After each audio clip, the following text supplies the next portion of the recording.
বাংলাদেশে আমি একটা সময় সিনেমাকে খুব ঘৃণা করতাম, দেখতেই পার কথা বলবো। দয়া করে আপনি এমন কোনো সিনেমা নেক্সট টাইম আমাদের দিবেন না যে সিনেমা আমরা ফ্যামিলি নিয়ে দেখতে পারবো না। তুফান তো দেখছেন, কিন্তু ধূমকেতু দেখেন নাই।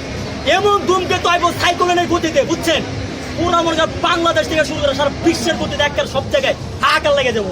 একটু আসতে হবে, অবশ্যই আসতে হবে। আচ্ছা, রবি ভাইয়ের উদ্দেশ্যে জাস্ট একটা কথাই বলবো যে ভাই, আপনি পূর্বে যে কাজগুলো করতেন প্রতিটা কাজ আমার কাছে ভালো লাগতো, কিন্তু প্রত্যেকটা কাজ কিন্তু ফ্যামিলি নিয়ে দেখতে পারতাম না।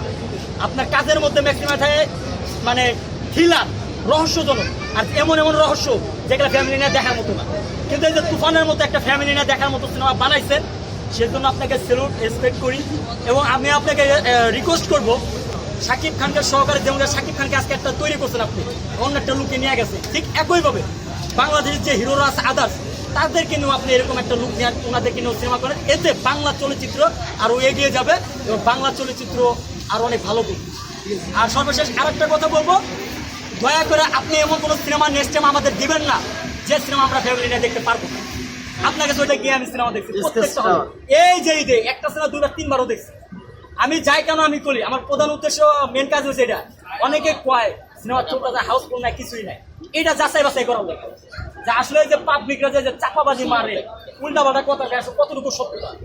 আর আমি যেহেতু আমার সাভার থেকে আছে, সাভারে তো আমার 4-5টা হল, 4-5টা হলে আপনার যে তুফান চলতেছে, ওই জায়গায় তো মনে করেন জায়গা কামান দেনের যে এরপরে যে তার এন্ট্রিটা হইলো, বিশ্বাস করেন ভাই, আমার সিট সহকারে আমার আশেপাশের যে সিটগুলো আছে সবগুলো ভূমিকম্প কাঁপছে। এটা কি, এটা এটা কয়েকটা দিয়ে একদম উঠে দাঁড়ায় গেছে, এরকম অবস্থা। সো সেই জায়গাতে বলতে পারি, কারণ আগে সিনেমা বলতে ঢোল যাবে মানে এইগুলা, কিন্তু এখন যে এই যে যুগে ডিজিটাল যুগে এত রোমান্টিক সিনেমা, গত বছর একটা সিনেমা পাইলাম প্রিয়তম, ওরে বাপ রে বাপ, বাংলা ফিল্ম ইন্ডাস্ট্রির কেরিয়ারের ইতিহাসে এখন পর্যন্ত এরকম একটা লুক দেখলাম না যে সুপারস্টার শাকিব 80 বছরের ক্যারেক্টার দিচ্ছে। কত সুন্দর একটা অভিনয়। প্রিয়তমার মতো সিনেমা আমার হৃদয়ে 1000 বছর আমি যত বাইচা আছে তখন থাকবেই। তো সেই জায়গা থেকে আবার যে তুফানে কেজিএফ গ্যাংস্টার লুক নিয়ে আসে, আবার দরদের দুলু মিয়া, তাহলে আমি জিতেই গেলাম। এই যে ডিফারেন্ট ডিফারেন্ট ক্যারেক্টার, এগুলো আমাদের ভালো লাগে। আগে তো শাকিব খান সবসময় একই ক্যারেক্টার প্লে করতো, একই গল্পের মধ্যে থাকতো, একই ঘরের মধ্যে থাকতো। কিন্তু এই যে ডিরেক্টর প্রডিউসার আছে তার পিছনে লাগছে, তাকে নিয়ে যে দেখাইতেছে, আসলে সিনেমা সে অনেক ভালো অভিনয় করতে পারে। এবং বাংলাদেশে যদি আমি অভিনেতার কথা বলতে যাই, তিনি একজন নিখুঁত অভিনেতা, তিনি হচ্ছে শাকিব খান। অনেকে কয় শাহরুখ খানের সাথে কেন কম্পেয়ার করি, সালমান খান ভাইজান তার সাথে কেন কম্পেয়ার করে, আর এবার আলু আজম সাউথের রকি আইকন স্টার হেল্লো কেন তুলনা করে।